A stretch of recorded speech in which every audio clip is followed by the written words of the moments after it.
A 6-year-old girl walked into a corporate boardroom and begged her daddy's boss not to fire him. She didn't know the CEO had just lost his own daughter, and her innocent words would change everything. The rain hammered against the floor-to-ceiling windows of the 32nd floor, each drop exploding against the glass like tiny bullets of desperation. The Manhattan skyline stretched endlessly beyond, its towering monuments to success and ambition shrouded in gray October mist. Inside the pristine boardroom of Meridian Financial, the air hung thick with tension and the sterile scent of leather and fear. Michael Torres sat at the far end of the polished mahogany table, his hands folded tightly in his lap, knuckles white, with the effort of staying composed. His navy suit, pressed carefully that morning by hands that had trembled with worry, now felt like a costume for his own funeral. The fluorescent lights overhead cast harsh shadows across his face, highlighting the dark circles under his eyes that spoke of sleepless nights and mounting bills. Before we jump back in, tell us where you're tuning in from. And if this story touches you, make sure you're subscribed, because tomorrow I've saved something extra special for you. Across from him, a row of executives in charcoal suits shuffled, papers with the casual indifference of people who had never wondered where their next meal would come from. Their faces were masks of corporate professionalism, but Michael could read the verdict in their averted gazes and the way they couldn't quite meet his eyes. At the head of the table sat Richard Blackstone, CEO of Meridian Financial, a man whose name appeared on Forbes lists and whose signature could alter the trajectory of thousands of lives with a single stroke. His silver hair was perfectly styled, his tie precisely knotted, but something in his gray eyes seemed distant, hollow, as though he was looking at the world from behind bulletproof glass. "Michael," Richard's voice cut through the silence like a blade, calm and measured.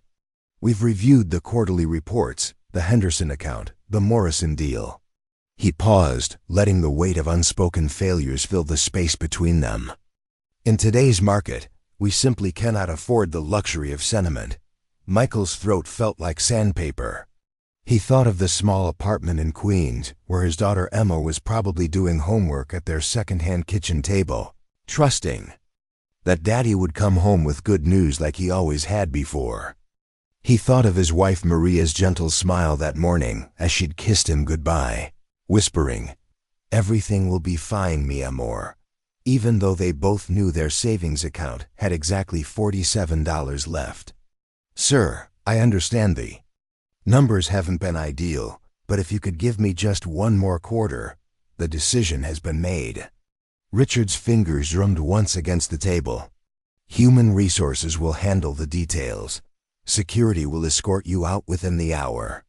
The words hit Michael like a physical blow. 15 years with the company. 15 years of 60-hour weeks, missed family dinners, working weekends to prove his worth. And it would end here, in this sterile room that smelled of expensive cologne and shattered dreams. He started to stand, dignity his only remaining possession, when the boardroom door burst open. Every head turned.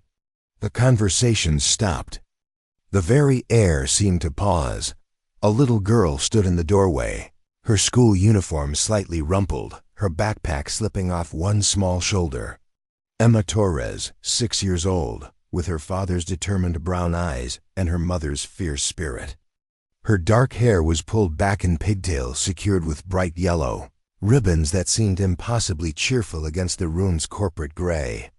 "Emma?" Michael's voice cracked. "What are you doing here? How did you?" But Emma wasn't looking at her father. Her gaze was fixed on the man at the head of the table, the man whose decision had just torn her world apart. She walked forward, with the fearless determination that only children possess, her small shoes clicking against the marble floor. Security moved to intercept her, but Richard held up a hand, stopping them. Something in the child's approach had caught his attention. Perhaps the way she looked at him without the usual adult mixture of fear and calculation. Emma stopped directly in front of his chair and looked up at him with eyes that held no understanding. of corporate hierarchies or stock prices or quarterly projections. She saw only a man who could help her daddy. "Mister," she said, her voice clear and unwavering in the silent room. "Please don't fire my daddy." The words hung in the air like a prayer. Richard Blackstone, who had fired hundreds of employees without a second thought, who had built an empire on the principle that business was never personal, found himself staring into the eyes of a child who had no idea that the world didn't run on fairness and love. "He's a really good daddy," Emma continued, her small hands clasped together. "He reads me stories every night and makes pancakes that look like butterflies on Sundays. And Mommy says we might have to move away if he loses his job, but I don't want to leave my school, or my friends, or my teacher Miss Rodriguez, who lets me feed the class goldfish." The boardroom had become a cathedral of silence. Grown men who moved millions of dollars daily sat frozen, watching a 6-year-old girl make a case that no PowerPoint presentation could match. Richard's chest tightened in a way that had nothing to do with the stress of corporate leadership. Something about her innocent certainty, her absolute belief that explaining the truth would fix everything, struck him in a place he had thought was permanently sealed off. Emma took a small step closer, her voice dropping to an earnest whisper that somehow carried to every corner of the room. "I know you're probably a really nice man who just doesn't know how much we need him, so I came to tell you." And in that moment, as Richard Blackstone looked into the trusting eyes of Michael Torres's daughter, something cracked inside the carefully constructed walls he had built around his heart. For the first time in months, he felt something besides the numbing emptiness that had become his constant companion. The silence stretched like a held breath, everyone waiting to see what would happen next in this collision between childhood innocence and corporate reality. Richard Blackstone stared at the little girl standing before him, her yellow ribbons bright against the corporate gray of the boardroom. For a moment that stretched like eternity, the most powerful man in the building found himself completely disarmed by 6 words. "Please don't fire my daddy." "Emma, sweetheart, you shouldn't be here," Michael whispered, standing quickly and moving toward his daughter. His face burned with a mixture of embarrassment and protective instinct. "How did you even get past security?" Emma looked back at her father, then at Richard, her small brow furrowed with determination. "I told the nice lady at the desk that I had something very important to tell the boss man. She said I was very polite and let me come up." One of the executives cleared his throat uncomfortably. "Perhaps we should reschedule this meeting." "No." Richard's voice cut through the suggestion like steel. His gray eyes remained fixed on Emma, something unreadable flickering across his features. "Everyone else leave us." The room emptied slowly, executives filing out with confused glances and whispered conversations. Michael remained frozen in place, his hand resting protectively on Emma's shoulder, unsure whether this development was better or worse for his fate.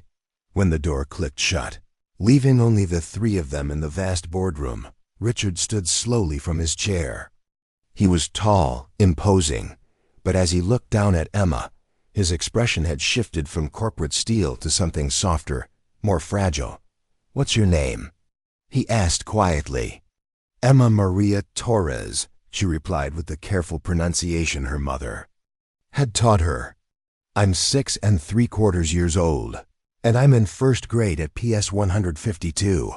Richard nodded solemnly, as though this was the most important information he'd received all day. "Emma Maria Torres. That's a beautiful name."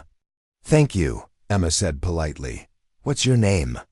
"Richard," he replied, and for the first time in months, he didn't add his title or his company's name, just Richard. Michael watched this exchange with growing bewilderment.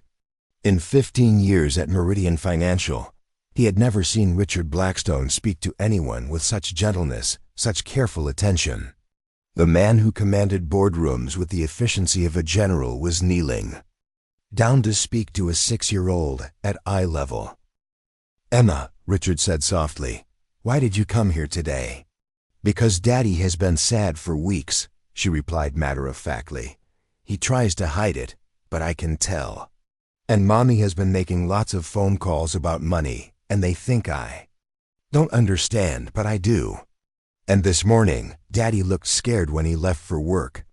Preparing and narrating this story took us a lot of time, so if you are enjoying it, subscribe to our channel. It means a lot to us.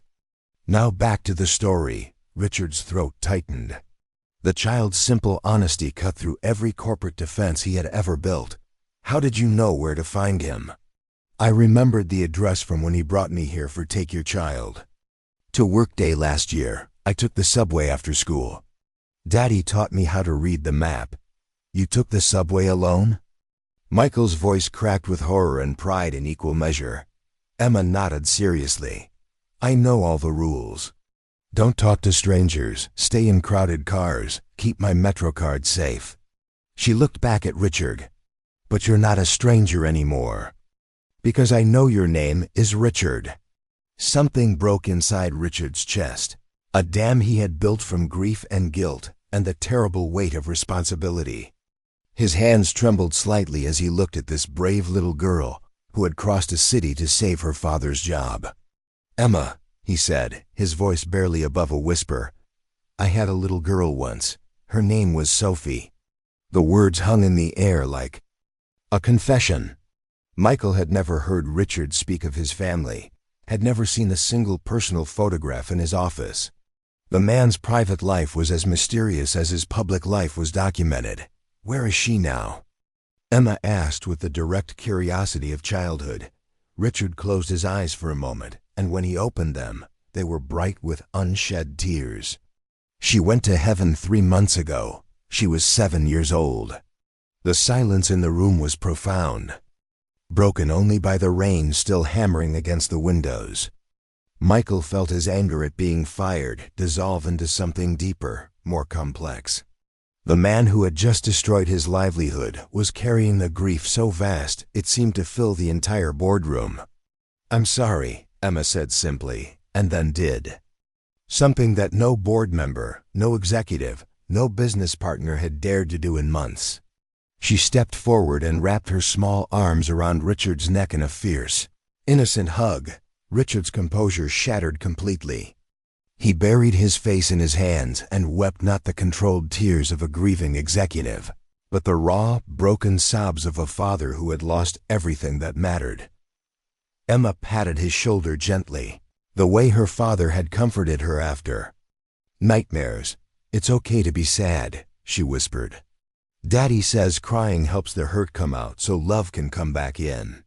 Michael stood frozen, watching his 6-year-old daughter comfort one of the most powerful men in the city. The irony wasn't lost on him. He had come here to lose his job. But his daughter had wandered into something far more significant than employment. When Richard finally lifted his head, his eyes were red but clearer than they had been in months. Sophie loved butterflies, he said quietly to Emma. Just like your daddy's pancakes. Did you read her stories too? Every night, Richard whispered, until I couldn't anymore. Emma nodded with the serious understanding that children sometimes possess about adult pain. Maybe you could read me a story sometime? I have lots of books. And maybe it would help you remember the happy parts about Sophie. Richard looked at this extraordinary child who had somehow found her way past his secretary, past security, past every wall he had built around his heart. She had come here to save her father's job, but she had accidentally offered to save something far more precious, his connection to joy, to purpose, to the part of himself that had died with his daughter. I would like that very much, he said. And for the first time since Sophie's funeral, Richard Blackstone smiled. The Monday morning sun filtered through the floor-to-ceiling windows of Meridian Financial, casting long shadows across the marble lobby. Richard Blackstone stood in his corner office, but instead of the usual financial reports spread across his desk, there was a single folder marked Personnel Review and a small, hand-drawn picture of a butterfly that Emma had given him 3 days ago. He had spent the weekend in a place he hadn't visited in months, Sophie's room. Not to grieve this time, but to remember. Emma's simple wisdom echoed in his mind. Maybe it would help you remember the happy parts. For the first time since the funeral, he had allowed himself to smile at the memory of Sophie's laughter, her endless questions, her absolute faith that her daddy could fix anything. Now, as he prepared for the most important meeting of his career, Richard understood that Emma Torres had given him something invaluable, not just permission to remember joy, but a reason to create it for others. The intercom buzzed. "Mr. Blackstone, the emergency board meeting is ready to convene. Send them in." The same executives who had witnessed Emma's plea filed into the boardroom, their faces carefully neutral. They had spent the weekend fielding calls from Richard's assistant, who had requested detailed reviews of every termination in the past 6 months, employee satisfaction surveys, and comprehensive family impact assessments for all pending layoffs. "Gentlemen," Richard began, standing at the head of the table with a presence that was familiar yet somehow transformed. "I've called this meeting to discuss a fundamental change in how Meridian Financial conducts business." David Chun, the CFO, cleared his throat. "Sir, if this is about the Torres situation, Human Resources has already prepared the standard severance package. This is about much more than Michael Torres." Richard interrupted, his voice carrying a new kind of authority. "Though his case will be our starting point, I've reviewed his file. 15 years of exemplary service. Client satisfaction ratings consistently above company average. The Henderson account was lost due to market volatility, not performance issues. The Morrison deal fell through because the client moved overseas factors, completely outside Michael's control." He placed his hands on the table, leaning forward with intensity. "We've been so focused on quarterly projections that we've forgotten. We're dealing with human lives. Every decision we make ripples out to families, to children, to communities." The room shifted uncomfortably. This was not the Richard Blackstone they knew, the man who had built Meridian Financial into a powerhouse through relentless efficiency and calculated risk. "I'm instituting new policies, effective immediately," Richard continued. "First, no employee with more than 10 years of service can be terminated without my personal review and a 30-day improvement plan. Second, we're establishing a family support fund for employees facing temporary hardships. Third, we're implementing quarterly family days where employees can bring their children to understand where their parents work." "Sir," the VP of Operations interjected carefully, "while these initiatives sound admirable, the board of directors will want to understand the financial implications. The board will approve what I recommend." Richard's voice cut through the objection like steel. "Because a company that doesn't value its people's humanity will eventually lose its own soul. And a soulless company is a failing company, regardless of its quarterly reports." He straightened, his decision made. "Michael Torres is not only keeping his job, he's being promoted to senior account manager, with a 20% salary increase and a relocation allowance to move his family to a better neighborhood. He'll also be heading our new client retention division." The silence in the room was deafening. Finally, David Chun spoke up. "And if the board objects to these changes?" Richard's smile was sharp but not unkind. "Then they can find a new CEO. But I suspect they'll be interested in the preliminary numbers I'm seeing. Employee retention improves productivity by 30%. Happy employees drive customer satisfaction. Customer satisfaction drives revenue. It's not charity, it's smart business." 2 hours later, Richard stood outside PS 152, an elementary school in Queens that bore no resemblance to the private institutions he was accustomed to visiting. The building was older, the paint slightly faded, but the sound of children's laughter echoed from the playground like music. He had asked Michael for permission to visit Emma during her lunch break, claiming he wanted to personally deliver the good news about the promotion. It was true, but incomplete. What he really wanted was to see the child who had somehow rewired his understanding of what mattered. Emma spotted him through the chain-link fence and waved excitedly. running over with the boundless energy that only 6-year-olds possessed. "Richard!" she called out, her face brightening with genuine joy. "Did you come to tell my daddy he can keep his job?" "I did," he said, kneeling down to her level. "But I also came to tell you something else. Your daddy is getting a promotion. That means a better job with more money, so your family won't have to worry anymore."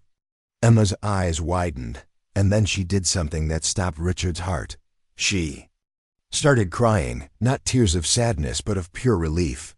"Does that mean we don't have to move away? I can stay with Miss Rodriguez and the goldfish?" "You can stay," Richard confirmed, his own throat tight with emotion. Emma wiped her eyes with the back of her hand and looked at him seriously. "You know what this means, right?" "What does it mean?" "It means you're like a fairy godfather, except you're real and you wear a suit instead of having a magic wand." Richard actually laughed for the first time in months. "I've never been called a fairy godfather before." "Well, you fixed our big problem, so that's what you are." Emma paused thoughtfully.